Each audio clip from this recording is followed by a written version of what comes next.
Здравствуйте, дорогие друзья! Вы на канале Костер, и с вами Серафима и Алекс. Здравствуйте. Существует понятие в известной книге Библии.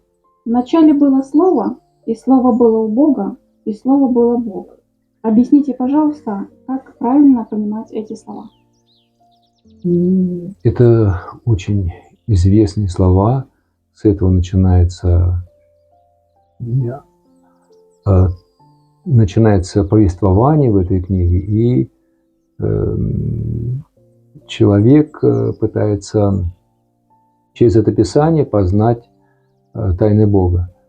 Но что такое, что имелось в виду, когда запечатлялись эти слова, и Слово было у Бога, и Слово было Бог? Я бы сказал, что основное, самое главное, это и Слово было Бог. Отец, он творец, как это, наверное, всем известно. И его Слово, оно творящее. Мы, люди, мы произносим Слово устами, и наше Слово тоже может сотворить. Каждое слово имеет свои последствия. Даже когда человек произносит это слово. Вы задали, допустим, вопрос, да, мне, и я вынужден на него как-то реагировать, отвечать. И определенный осадок остается у людей, окружающих людей. Есть хорошие слова, добрые, есть слова злые, которые наносят раны. То есть даже человек и то может словом своим что-то творить. Но он не может так творить, как Бог, потому что Бог совершенен, и он имеет огромное количество замков, непостижимых тайн. И когда он говорит свое слово, Отец, когда он говорит, каждый из этих замков имеет свои посылы.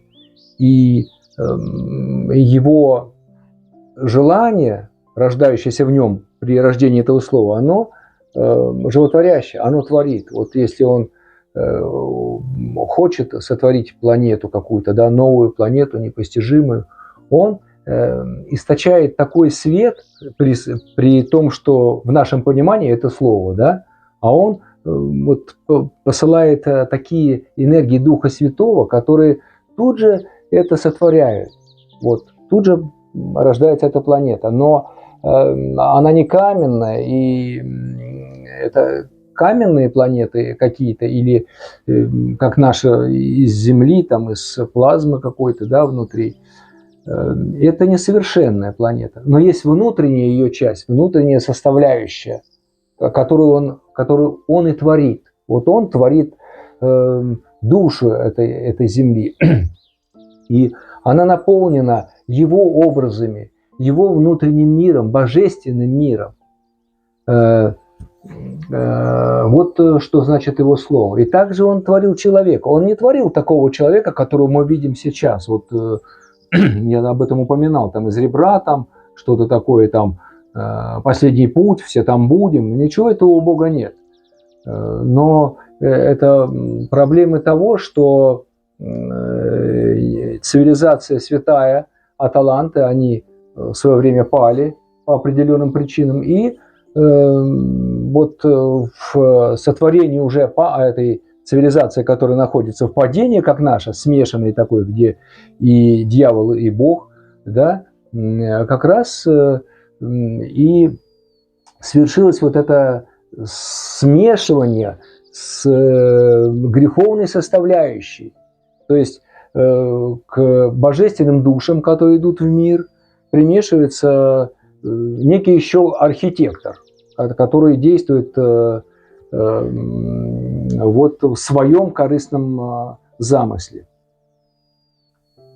И слово его, я не знаю, насколько это будет понятно, потому что это сложное понимание для человека, но я специально сравнил это с человеком, чтобы было понятно, что и человеческое слово что-то имеет, да, а есть еще разного рода волшебники, которые к Богу зачастую никакого отношения не имеют, они вообще своей магией, своим там колдовством достигают определенных целей.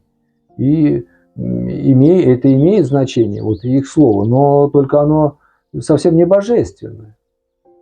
И святой же человек, вот достигающий святости или питающийся от Бога, старающийся взять вот этот свет божественный, его слово тоже немаловажное. Но его слово – это способность пропустить через себя вот этот животворящий божественный свет, который, если он исходит через человека, божественный свет, то, несомненно, тьма рассеивается, свет во тьме светит, и тьма не объяла его. Тьма не может победить свет. Куда приходит божественный свет, Отец, если он говорит свое слово, то все рассеивается. И возникает вопрос тогда, чего же Бог не скажет вот свое святое слово сейчас, когда вот все там так плохо, и земля там процветает вот в узурпации, в похоти, там, в желании богатства и так далее. Ну вот вы как считаете, почему вот Бог, Серафима, почему Бог сейчас не скажет свое животворящее слово, чтобы все рассыпалось, Потому что святость? Бог делает все для человека, а человек в ответ ничего не делает. И человек сам должен сказать слово Богу, благодарности и любви, чтобы этот свет вот проник в этот мир. Совершенно, ну, я отчасти с вами согласен в том плане, что чтобы исцелиться человечеству или человеку, на это нужно его желание и активное в этом участие. То есть я буду делать, что я хочу, Бежать. а ты, там, Иисус, приди, Спаситель, и меня спаси. И в конце жизни, когда я уже перестал творить беззаконие, когда мне уже там не нужна похоть, когда мне уже все равно на богатство, я еле таскаю ноги, тогда вот ты меня спаси, приди, Спаситель. Ну, вот мы же любим какую розочку? Которая что? Красивая. Красивая. Какая что? Молоденькая. Которая что? Расцветает, которая благоухает. А не завядшую вот такую розу, которая... Это же вот во всем нам показано, что дорогая ложка к обеду, простая русская поговорка. То есть человек сначала весь свой потенциал потратил, а потом хочет там, чтобы его спасли от чего-то. И вообще вот это слово «спасти», «спаси», «Господи», оно, конечно, я бы сказал, что она отчасти даже оскорбительна для Бога, потому что Бог посылает душу на землю не для того, чтобы потом она выходит из божественного лона, а потом Бог ее там спасает. Что Бог? В пучину ее какую-то послал? Он дал ей все. Она сама все. Это ее вина. Вина души человеческой, что она, придя на землю, воплотившись, находится, вот, имеет вот это слово, не божественное слово, которое и слово было Бог, а имеет какое-то слово, от которого некоторым окружающим становится плохо. А взять проклятие, например, это же вообще... Это вообще такой огромный минус. Это совсем не то, что Бог. Это завет не с Богом. Это служение князю тьмы. Вот. Князю тьмы, да. Наша постоянная подписчица прислала нам видео-вопрос. Здравствуйте, я Алина Поленова. Я москвичка. Сейчас живу в Казахстане. Мой вопрос. Что такое чаша Грааля? Чаша Грааля – это божественный слепок. От его, я бы даже сказал, что Отец и есть сама чаша. То есть, но это огромная чаша, которая окормляет все миры, и святые миры, и смешанные, и лучи от Отца чаши проникают до границ абсолютной тьмы и постоянно беспокоят абсолютную тьму, отвоевывая новые и новые пространства для царства его. Но на земле явление чаши Грааля было еще во времена апостолов. Христос им по воскресенье являлся и давал им вкусить вот из чаши, которую он низводил, которая приходила вместе с ним. Он ее растирал перед апостолами, они вкушали из этой небесной чаши. Это не та чаша, которую он там давал плоть и кровь, это была светящаяся чаша, лучами своими она поражала огромное пространство, и царство Отца через Сына сходило. Это была небесная Евхаристия, это была чаша. Вот тогда уже, в те времена, она уже была знакома ученикам его. И где-то в средние века тоже Господь открывал через Сына Своего тайну этой чаши. Она являлась на землю. Чаша, как вот было открыто когда-то во времена моего подвижничества через посвященных людей, мне было открыто, что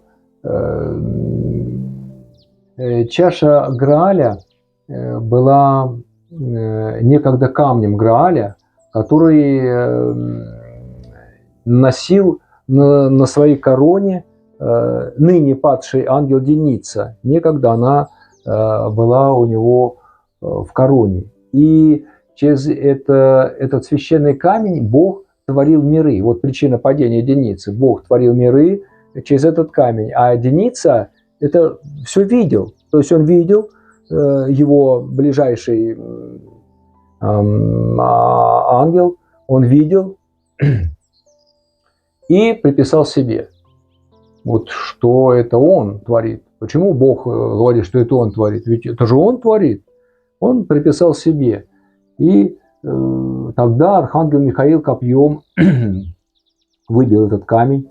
Впоследствии из него была вот сотворена эта чаша, которая преподнесена была человечеству.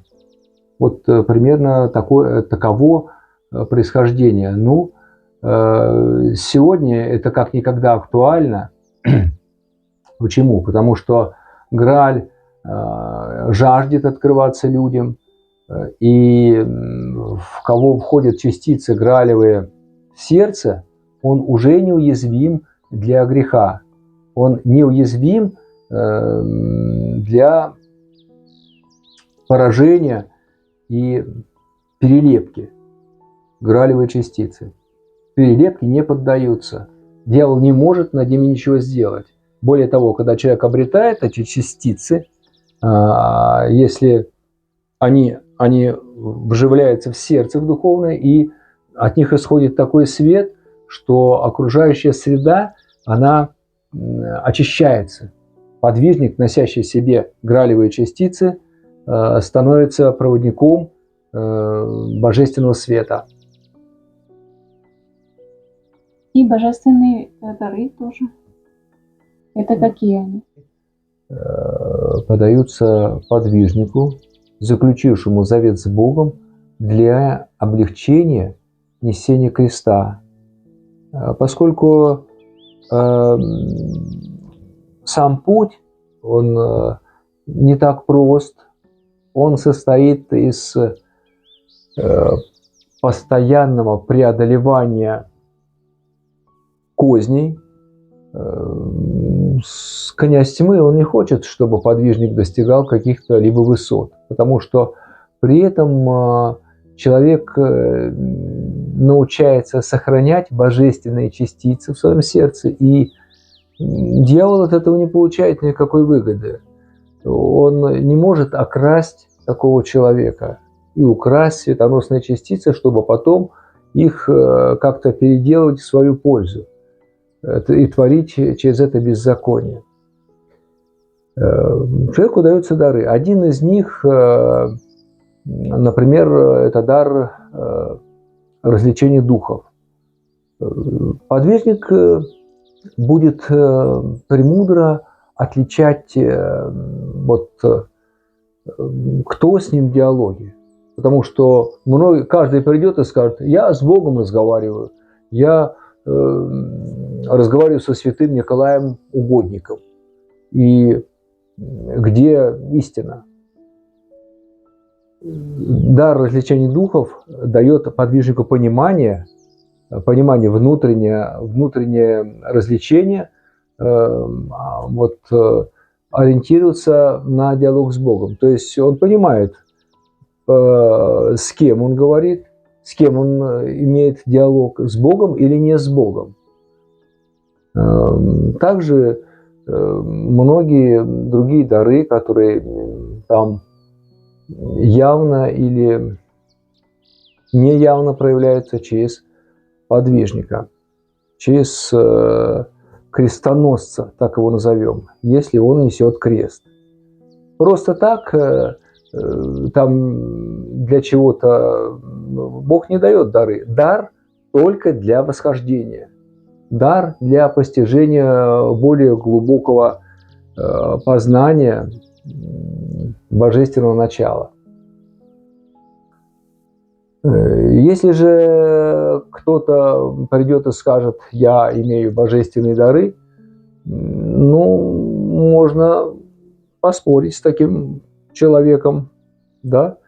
Чем отличается Божий человек от любящий Бога человек, Божий, от человека, выдающего себя за любящего Бога, но в самом деле вводящего в заблуждение ближних и вошедший в заблуждение сам. Вот если смотреть Божьим оком на двух подвижников, один говорит, что он с Богом, и другой говорит, что он тоже Божий человек. Божий человек, он ориентирован на прославление божественного начала. Если он славит Божью Матерь, если Божья Матерь прославляется через него истинно, она воцаряется и в ближних, и в окружающей среде, и в пространстве, то это человек Божий. Он ничего не присваивает себе. Через него действует и чудотворит божественное начало. А человек, который выдает себя за Божьего, а сам служит другому началу, он будет славить себя. Он даже не будет говорить про своего хозяина, князя тьмы, но он будет славить самого себя. В нем работает эгоистическое начало. И никакой там духовной нищеты, о которой мы еще поговорим в будущем, и близко нет. Вот на этой ноте я хотел бы сегодня и закончить свое повествование. Благодарю. До новых встреч, дорогие друзья. Ждем ваших вопросов. Всего доброго.